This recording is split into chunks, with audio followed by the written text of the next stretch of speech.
Hello and welcome back to the news from Kazakhstan. I'm Marina Kim and here are the top stories. Oil workers in Zhanaozen launched a new protest action demanding to release their arrested colleague from jail.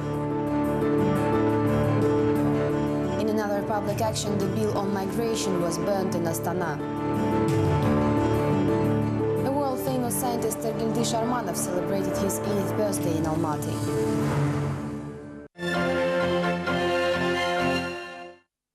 An activist of last March strike of oilfield workers, Tagan Kashanov, was arrested on Friday in western Kazakhstan town of Zhanaozen. Colleagues of the activist, the employees of the company Azyanmunaygas, retaliated with a new strike. Around 2,000 people gathered early in the morning at the square next to the town's bus terminal, demanding to release Kashanov.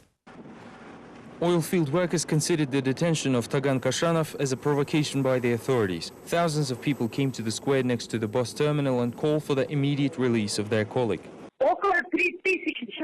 3,000 people are demanding the release of Kashanov. He left his car and went to work, but was stopped by the police and brought back to the car. There was found some drugs in the overalls, but there were no fingerprints, and the overalls were not Kashanov's.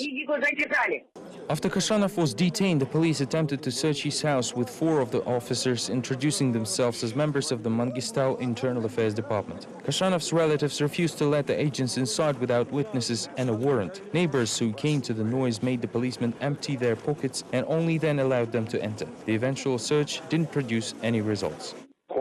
Tagan Kashanov is in the Internal Affairs Department, but we have not seen any charges yet. Many people believe this was a pre-planned operation. We have a local police department, but for some reason officers from Aktau came here for his detention. This raises questions. Kazmunaygas Exploration Production, which owns Azyanmunay, issued a press release and asked its employees to return to work. The company's press service says this is not the case of the people's indignation, but a confrontation of one employee with the police with added solidarity of the others. This is not a labor disagreement between employers and employees. They do not forward any demands. I do not really understand why they show their solidarity through actions that harm their own employer, a major taxpayer, and not law enforcement. At the same time, refuting the official version of the events, the workers also demand the resignation of the director in charge of Azyanmunaygas production branch, Kigbai Ishmanov, who is reportedly pressuring and harassing trade union leaders and activists. Human rights activists believe the reasons of the action lie deeper, and Kashanov's arrest was only the last drop. In Zhanaozen and Atarau, we have seen dismissals of employees and activists who took part in events this spring. The popular discontent has been brewing for a long time now, and this current actions proves once again that the oil industry shouldn't be joked with. Also on Friday, the police attempted to arrest 2 more residents of Zhanaozen, Aysulu Otarbayeva and Roza Tulitaeva, claiming the women supposedly organized the spontaneous protest action. The oil field workers themselves say they intend to see the strike to the winning end. For a long time now, Zhanaozen remains the major hotbed of popular discontent in Kazakhstan. The next report has more details and a timeline of strike in town. The nationalization of the enterprise, the dismissals of the top managers and the raise of salaries. Employees of Azyanmunaygas made their demands on November 15, 2009. That was when the country learned for the first time that not all is right in Mangistau. I am human being. I am people. I demand. Hunger strikers said that they were ready to go until the end, but took their words back 3 days later after the leadership of Kazmunaygas Exploration Production promised them to fulfill their demands. Half a year later, it is clear that promises will remain just that.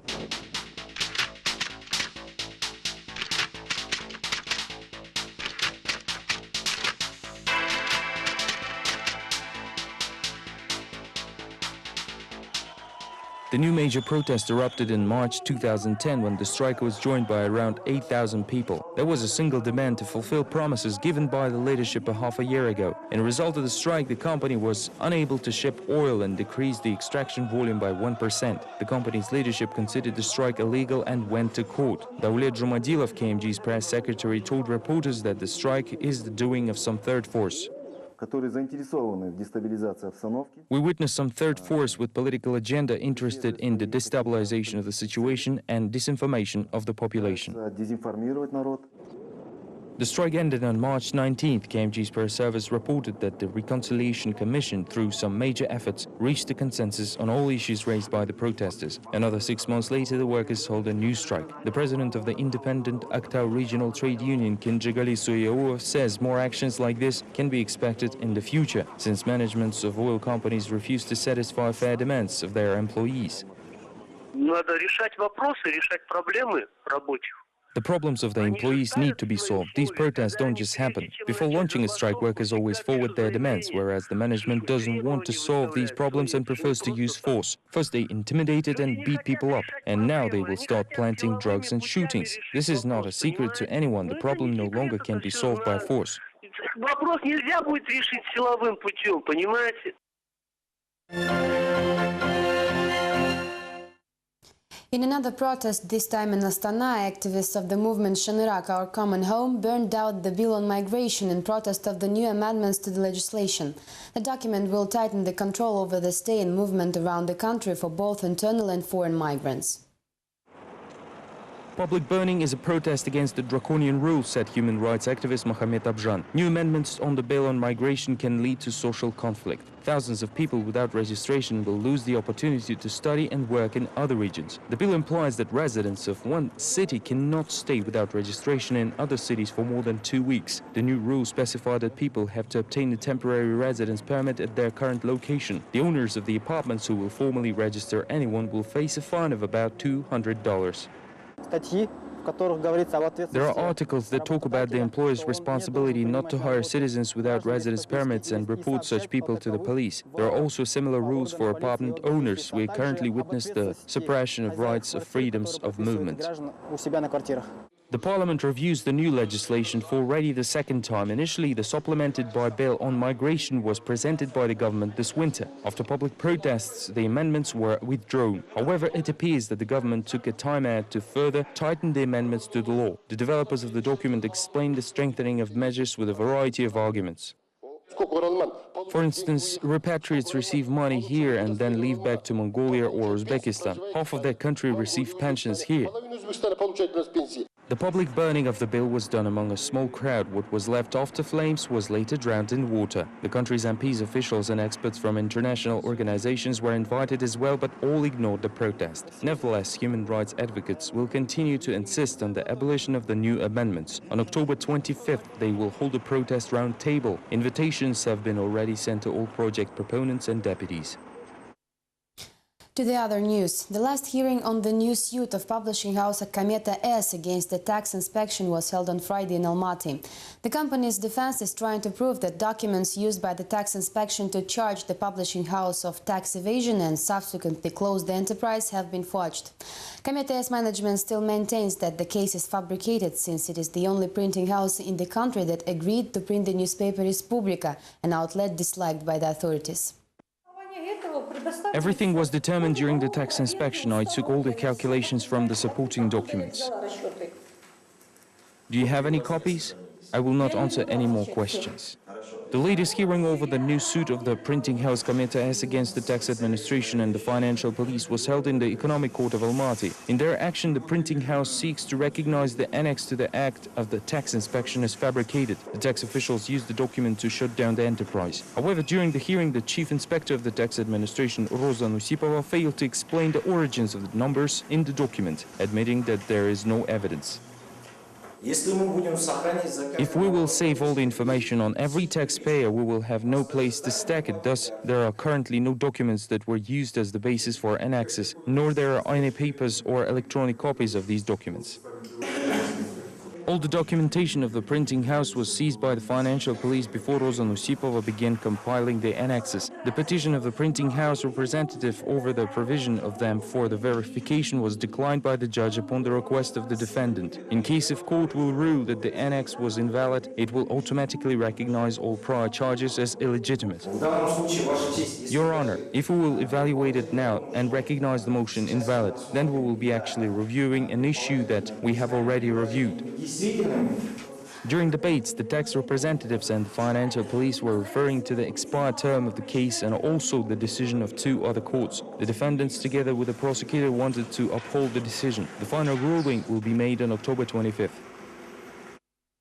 Going back to the newspaper Respublika, the recent issue, still printed underground, features an interview with the leader of the unregistered party Alga, Vladimir Kozlov.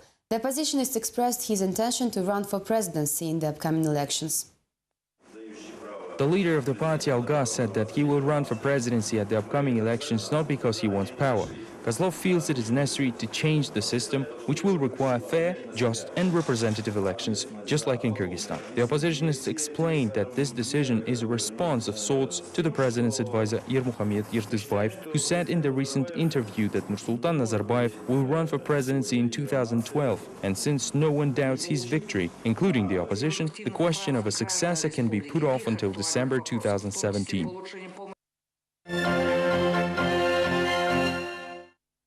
A deficit of bread is reported in the Karaganda region. Local prices in rural store reach as high as 34 cents per loaf, while the deliveries can be called sporadic at best. At the same time, local officials claim a complete opposite. The bread is accessible to everyone at any time. Find out more from the next report.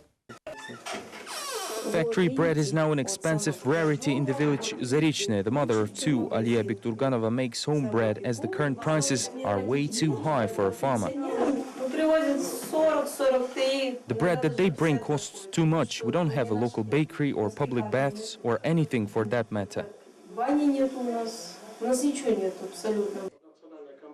The authorities of the Karaganda region claim that bread prices in the area are stably low. The deputy governor of the region, Toleutai Rakimbekov, says that he personally controls the situation, although he doesn't often visit local stores. The local price is 2 cents for the loaf of bread, while social stores sell bread at 1.5 cents. Thus, the choice is yours. You can buy fodder or subsidized bread of highest quality.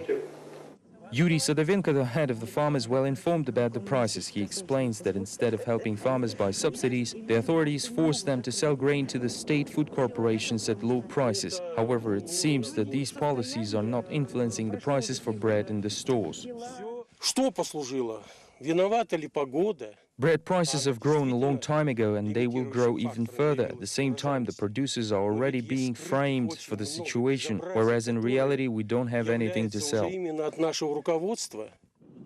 Farmer Sadovenko decided to build a mill in his village. He doesn't want to depend on the authorities and grain elevators. He feels that is when at least one settlement in the country will have truly social prices. Pavlodar's authorities also claim there is no significant increase in prices. In response, representatives of the area branch of the Social Democratic Party Azat visited several city stores and compared the official numbers with reality. Activists of the Pavlodar branch of the National Social Democratic Party Azat accused the Regional Department of Statistics Agency in the distortion of facts. The party compared numbers from an official report with actual prices in stores. The difference was quite noticeable. For instance, tomatoes appeared twice as expensive, other goods didn't fare better. The statistics agency is giving totally different numbers. I'm confident the executive authorities do not know about the real situation. When they make field trips to the market, the prices change immediately. After they leave it, prices change back. The statistics agency says the miscalculation is not their fault. All the data is sent to Astana. This is where the average indicator is calculated. At the same time, the regional branches monitor the prices on the monthly basis, warning stores of upcoming checks beforehand. We use information on the prices from the stores located in all parts of the city to calculate the average indicator. Ordinary citizens do not trust the statisticians either, saying they are forced to measure prices using size of their wallets. Statistics is a fraud. They continuously change food prices. The prices are high, so whatever increase we were promised, it's already gone. I believe that for the average person, this increase is significant. People feel that the country's authorities are too from the ordinary citizen and trust any numbers that they are given. This is why the official data in the country substantially differs from reality.